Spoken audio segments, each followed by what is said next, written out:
holds to an ideal America, a place of opportunity for everyone, a place where every American is in charge of his own fate. The child nation is growing up and longs to move beyond the shadow of its parent. But they had grown up and they wanted an independent say about how their laws were made and who governed them. And Jefferson knew all of that. He knew that he wasn't writing anything that was revolutionary in the eyes of his own people, only in the rest of the world.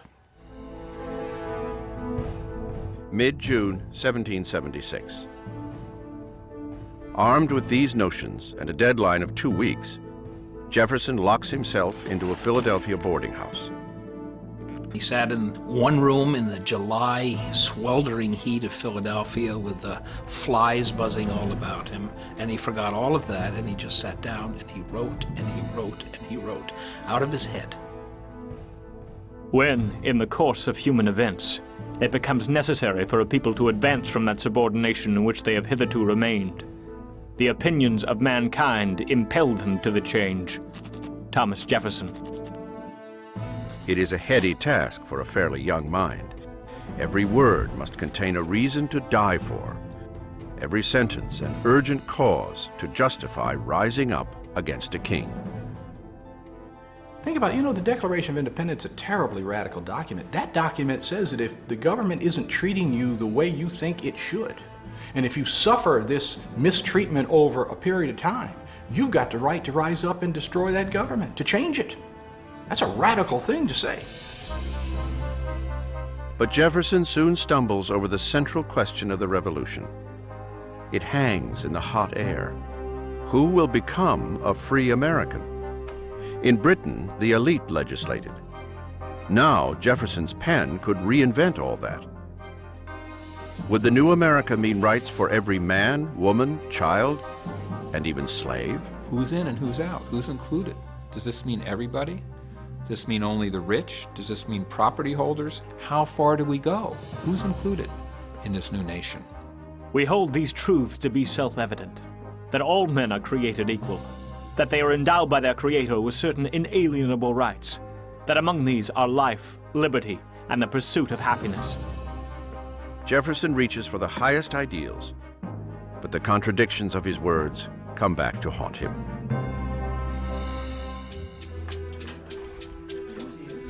All the talk about freedom and liberty, all of this reaches the ears of nearly 500,000 colonists who are black.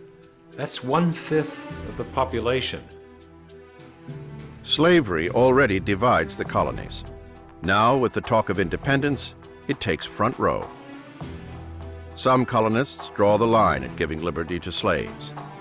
Others bristle at the hypocrisy of fighting for independence while sanctioning slavery.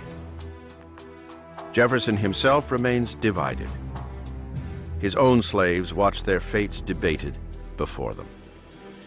When Thomas Jefferson, incidentally the holder of over 100 slaves at this moment, wrote, "We hold these truths to be self-evident, that all men are created equal, endowed by their Creator with certain inalienable rights, and among these are life, liberty, and the pursuit of happiness." You don't think his slave said, "Right on, John, right, right on, Thomas," that this is precisely what we want. Many slaves choose not to wait. From cities and plantations across America, blacks begin an exodus. They flee. On Washington's plantation, we know that 17 slaves ran. Stephen, 20 years old, a cooper by trade. Deborah, a 16-year-old woman. Peter, an old man. 23 fled from Jefferson. These people had made decisions. What's best for them? Patriot or loyalist didn't really matter. What's my best bet? What does a man like Jefferson make of this when the slaves fled? Well, it throws in his face the notion of the enlightened slave master, and it comes upon him with great force, I think, if it hadn't before. There's a fundamental contradiction in this whole revolution project between fighting for unalienable rights and holding slaves. He knew that. Jefferson takes aim at slavery with scathing indictments of its wrongfulness. He puts them in his draft, yet falls short of calling for the end of slaveholding. Major battles are looming. Compromises must be made. In Philadelphia, his draft will soon be thrown to the varied interests in Congress. They will tear it apart. It will be words, not bombs, that deliver Britain the strongest blows. July 1st, 1776. A draft of the Declaration is delivered to Congress. The delegates immediately tear into it. The excruciating part took place after the document was written, and that was 3 days of debate in Congress, in which Congress took out 89 different things, including any language criticizing the practice of slavery. And Jefferson just sat there writhing through the whole thing. The issue of slavery is left for another time. There are flickers of doubt. They're bothered by it. They can't fix it. They kick it down the road. They basically postpone the problem to be reckoned with on another day. That day became the Civil War. It was a pretty bad day. But it's not that they're not bothered by it. They know it's wrong, they just don't know how to deal with it. The pressure of time once again intervenes. On July 2nd, the matter of independence must be put to a vote.